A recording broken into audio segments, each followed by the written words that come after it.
Sign it now, Olivia. Your sister needs this more than you. My father's voice was cold as he slid the transfer papers across the table, completely ignoring the graduation celebration happening around us. My mother stood beside him, her hand resting on my sister Kate's shoulder, both of them staring at me with expectation in their eyes.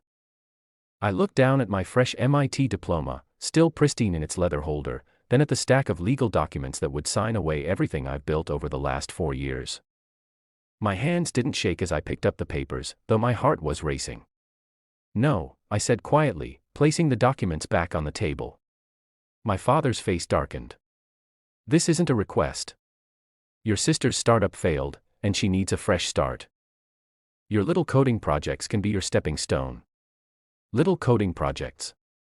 That's what they'd always call my work.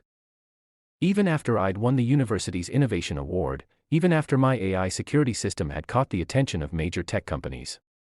To them, I was still the quiet daughter who needed to sacrifice for her more ambitious sister. Kate smirked, twirling her designer watch, bought with our parents' money, no doubt. Come on, Liv. It's not like you're doing anything serious with them. I have actual business experience. Business experience. Right.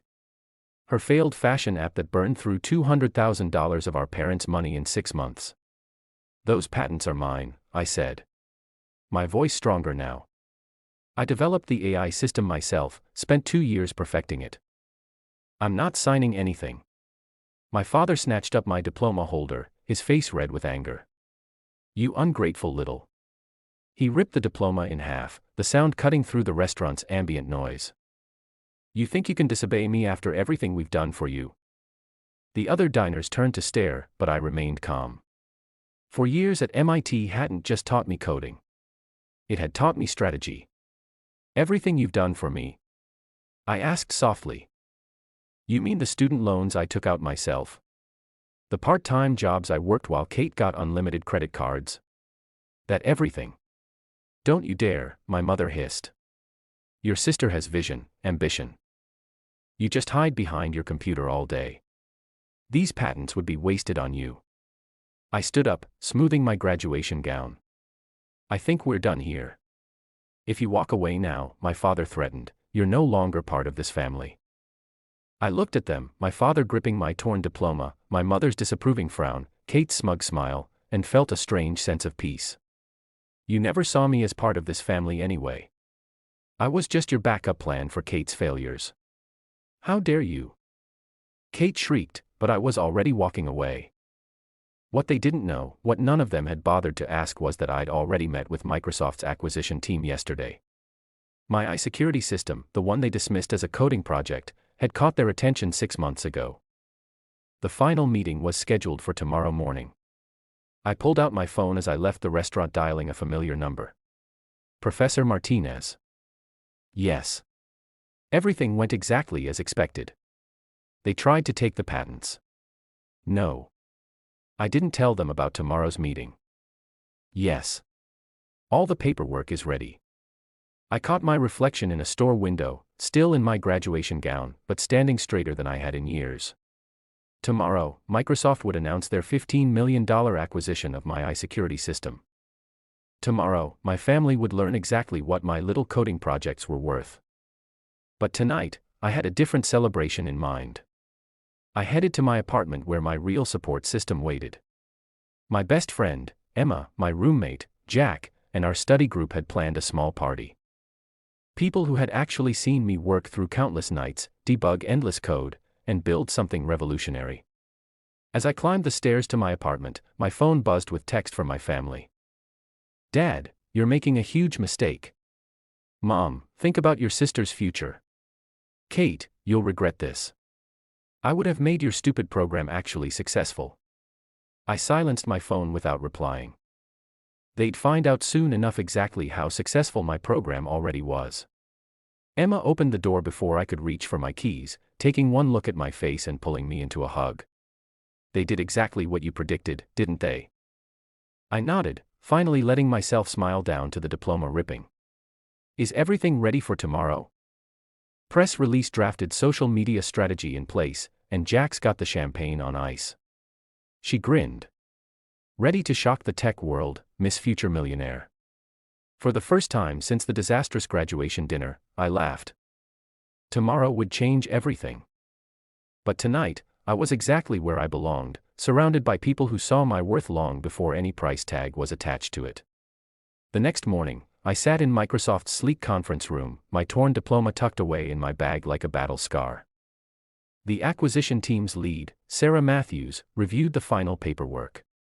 Her expression professional, but pleased. "Everything looks in order, Miss Parker," she said, sliding the contracts across the polished table. $50 million with you retained as lead developer for the next 3 years. Are you ready to sign? I picked up the pen thinking about how different this felt from last night's attempted coercion. Just one question. The press release goes out immediately after. Correct? Sarah nodded. We've coordinated with major tech publications. Your iSecurity system is exactly what the market needs right now. This will be breaking news within the hour. I signed my name with steady hands. Each stroke, a declaration of independence from my family's expectations. As Sarah gathered the paperwork, my phone started buzzing. News traveled fast in the tech world, and someone had already leaked the acquisition. The first call was from Kate. I declined it, watching as text messages flooded in. Kate, what the hell? $50 million. Kate, you have to share this with family. Kate, now. My mother's messages came next. Mom, we need to talk about this as a family. Mom, your father is very upset. Mom, you owe your sister a chance to be part of this. I turn off my phone as Sarah led me to the press conference. Cameras flash as I shook hands with Microsoft's CEO, my little coding project. Now headline news. I delivered my prepared statement flawlessly. Young female developer revolutionizes security tech. Young female developer revolutionizes security tech, Microsoft's newest rising star. Emma met me outside Microsoft's building holding up her tablet with the headlines. You're trending on Twitter, she grinned. And guess who's been trying to reach me all morning? Let me guess. My family. Your sister called 6 times. She tried to convince me she was your business partner and needed urgent access to your contracts. I shook my head, unsurprised. And my parents, your dad left a voicemail saying there must be some mistake, that you couldn't have done this alone. He wants to review the deal with his lawyers. We headed to my apartment where Jack had set up an impromptu celebration. As we walked in, my phone rang again. This time from an unexpected number. Grandma. Olivia, darling. My grandmother's warm voice filled the line. I just saw the news. I always knew you were brilliant even when your parents couldn't see it. Tears pricked my eyes. Grandma had been the only one who supported my interest in coding, secretly helping me buy my first computer when I was 12. Thanks, Grandma. That means a lot. Your grandfather would be so proud. He always said you had his inventor spirit. She paused. Your parents are here raising quite a fuss. They're insisting you tricked Microsoft somehow. I sighed. Of course, they are. Don't worry about them, dear. I set them straight. Told them how I've watched you work on this for years while they were busy throwing money at Kate's schemes. Her voice hardened slightly. They're just realizing what they've lost. After talking with Grandma, I finally checked my messages. Among the congratulations from classmates and professors was an email from my father's lawyer demanding a family meeting to discuss the distribution of assets. Emma read the email over my shoulder and snorted. They really don't get it. Do they? They think they can still control you. They never saw me, I said, closing my laptop. They were so busy trying to make Kate successful that they missed what was right in front of them. Jack raised his glass to their massive oversight and your incredible success. As we celebrated, another email came through. This time from a major tech magazine wanting to do a cover story. The subject line read, "From MIT to Microsoft, the hidden story of tech's newest millionaire." I smiled thinking about all the young girls who might read that story, all the quiet students working on their own projects while being overlooked by their families. Maybe my story would help them stand their ground too. Emma squeezed my shoulder. Ready to tell your story to the world? I nodded, opening my laptop to reply to the magazine. It was time to step into the spotlight on my own terms, no longer hidden in my sister's shadow. The party continued around me as I typed, my friends' laughter drowning out the constant buzzing of my family's calls. Tomorrow, I would deal with their demands and accusations. Tonight, I celebrated with the people who had believed in me all along. The magazine interview was scheduled at my grandmother's house, a deliberate choice that sent a clear message to my family. As the photographer set up in Grandma's sunlit study, surrounded by photos of my early coding competitions and science fair, when I heard familiar voices in the driveway. "They're here," Grandma announced, peering through the curtains, right on schedule. My parents and Kate stormed up the path exactly as I predicted. The magazine journalist, Diane, raised an eyebrow. "Are they part of the interview?" "They're about to be." I smiled. "Keep recording." The door burst open, my father leading the charge. "This ends now, Olivia. You're making a mockery of this family. Please do explain how my success mocks our family." I replied calmly, gesturing to Diane. "I'm sure the readers would love to hear your perspective." They froze, finally noticing the cameras and recording equipment. Kate's face flushed as she recognized the magazine's logo on Diane's notebook. "You planned this," my mother accused, her voice shaking. "You deliberately set us up." "No, Mom. I'm just done hiding. You wanted to force me to sign over my patents. Let's talk about that. You ripped up my diploma. Let's discuss why." I turned to Diane. "My family has an interesting view on success. They believe it only counts if it comes from their chosen child." "Olivia, stop this immediately," my father demanded, but Grandma stepped between us. "Now, Gregory, you stop. I've watched you dismiss Olivia's achievements for years. You threw money at Kate's failed ventures while Olivia worked part-time jobs to fund her research. Now you want to claim her success. Not happening." Kate sneered, but I caught the panic in her eyes. "You're just jealous because I was supposed to be the successful one. You stole my chance." "Your chance?" I laughed. "You mean like your fashion app that lost $200,000 or your revolutionary social media platform that never launched? Tell me, Kate, what exactly did I steal from you?" Diane was scribbling furiously, her recorder catching every word. My father noticed and changed tactics. "Sweetheart, we only want what's best for the family. Surely, we can discuss this privately, like how you privately tried to force me to sign away my patents." I pulled out my torn diploma.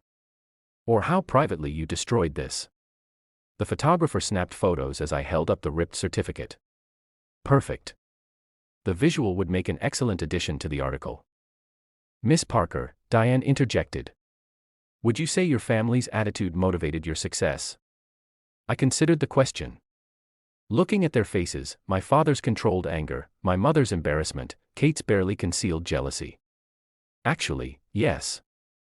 Every time they dismiss my work as little coding projects, it pushed me to work harder.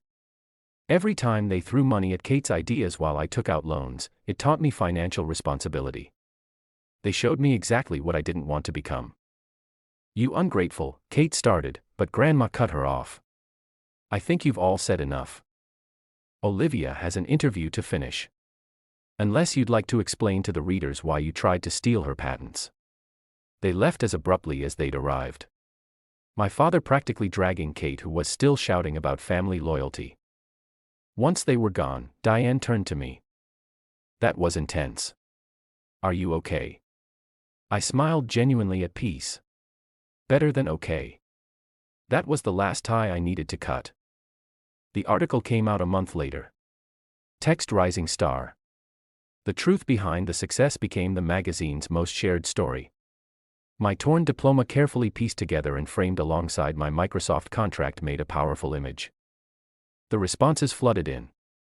Emails from young developers sharing similar stories, messages from parents acknowledging their own biases, invitations to speak at tech conferences about overcoming family expectations. Kate tried to launch a rival tech company, but without my parents' funding, they'd finally learned their lesson about throwing good money after bad. It fizzled within weeks. My parents made several attempts at reconciliation, all centered around family unity and sharing success. I declined each one. Instead, I focused on building something meaningful. I started a scholarship fund for overlooked tech students named after my grandmother. Microsoft's faith in my AI system proved well-founded. Within 6 months, it was protecting thousands of small businesses from cyber attacks. 1 year after the acquisition, I sat in my new office looking at the framed magazine cover on my wall. My phone buzzed with a text from Emma. "Your sister's giving interviews about being your inspiration. Want me to send the receipts?"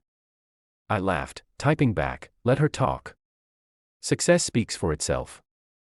My grandmother's words from the magazine article have become my mantra. Success isn't about proving others wrong.